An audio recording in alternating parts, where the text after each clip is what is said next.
నమస్తే, welcome to Mahi media. కొత్త దందా, ఒకే గదిలో అమ్మాయిలు అబ్బాయిలు. ఆశ్చర్యంగా ఉందా? అవునండి, పీజీ హాస్టల్స్ ఒకే గదిలో అమ్మాయిలు అబ్బాయిలు.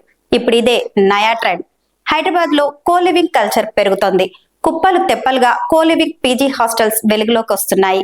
విద్య, ఉద్యోగాల కోసం తెలంగాణ, ఏపీ నుంచే కాకుండా ఇతర రాష్ట్రాల నుంచి వేల మంది హైదరాబాద్ కు వస్తున్న యువతను కొన్ని హాస్టళ్ల నిర్వాహకులు దోపిడీ చేస్తున్నారు. కోలివింగ్ పేరిట కొత్త దందాను తెరలేపుతున్నాయి. అంతేకాదు, వీటిపై ప్రకటనలు కూడా కురిపిస్తున్నారు. దీనికి సంబంధించి పూర్తి వివరాలు ఇలా ఉన్నాయి. హైదరాబాద్ లో కోలివింగ్ హాస్టళ్ల దందా వెలుగులోకి వచ్చింది. హైదరాబాద్ నగరానికి ఉద్యోగం, చదువు లేదా ఇతర అవసరాల కోసం రాష్ట్రాల, దేశాల నుంచి వేలాది మంది యువత చేరుకుంటున్నారు. వారిని టార్గెట్ చేస్తూ కొంతమంది హాస్టల్ నిర్వాహకులు దోపిడీకి పాల్పడుతున్నారు. కోలివింగ్ అంటూ వేలకు వేలు దోచుకుంటున్నారు. హైదరాబాద్ లోని చాలా ప్రాంతాల్లో కోలివింగ్ హాస్టల్స్ పెరుగుతున్నాయి. మాదాపూర్, జూబ్లీ హిల్స్, హైటెక్ సిటీ, బేగంపేట్, కుకట్పల్లి వంటి ప్రముఖ ప్రాంతాల్లో ఈ హాస్టల్స్ ఎక్కువగా ఉన్నాయి. ప్రస్తుతానికి కొందరు హాస్టల్ నిర్వాహకులు తమ హాస్టల్ ను అసాంఘిక కార్యకలాపాలకు అడ్డాగా మార్చుకోవడం ఒక పెద్ద సమస్యగా మారింది.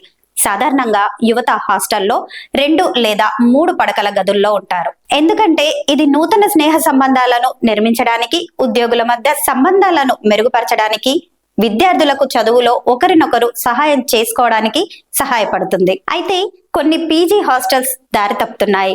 హాస్టల్ నిర్వాహకులు ఇక్కడ చీకటి దందాన్ని నడిపిస్తున్నారు. ఒకే గదిలో అమ్మాయి, అబ్బాయి ఉండవచ్చంటూ ప్రకటనలు చేస్తున్నారు. తెలిసిన వారి ద్వారా సిటీకి వచ్చిన వారిని ఈ బారిన పడేలా చేస్తున్నారు. మరో విషయం ఏమిటంటే, పోలీసులే మాకు పార్ట్నర్లు అంటూ కొత్త దందా చేస్తున్నారు.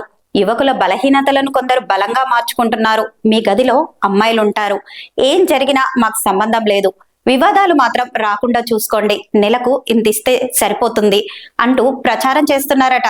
అయితే వారి మాటలు విని వేలకు వేలు డబ్బులు చెల్లించి మోసపోయిన వారు కూడా ఉన్నారని తెలుస్తోంది. సాధారణంగా ఉద్యోగులు, విద్యార్థులు ఆతిథ్య కార్యక్రమాలకు వచ్చే ఇతరుల పీజీ హాస్టల్లో చేరడం ఎక్కువగా చూస్తూ ఉన్నాం. కానీ కోలివింగ్ హాస్టల్లో మాత్రం వివిధ వయసుల వ్యక్తులు వివిధ జాబ్స్ చేస్తూ ఒకే గదిలో ఉండవచ్చు. కోలివింగ్ హాస్టళ్లలో లగ్జరీ సౌకర్యాలు కూడా ఉంటాయి.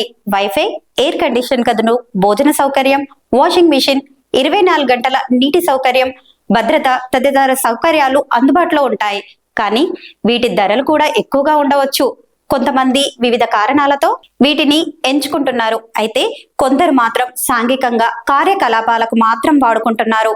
నగరంలో ఎన్నో బాయ్స్ గర్ల్స్ హాస్టల్స్ ఉన్నా కోలివింగ్ ఆశ చూపి వారి జీవితాలతో ఆడుకుంటున్నారు హాస్టల్స్ నిర్వాహకులు. ఇలాంటి వాటిపై పోలీసులు దృష్టి పెట్టాలని నగరవాసులు కోరుతున్నారు.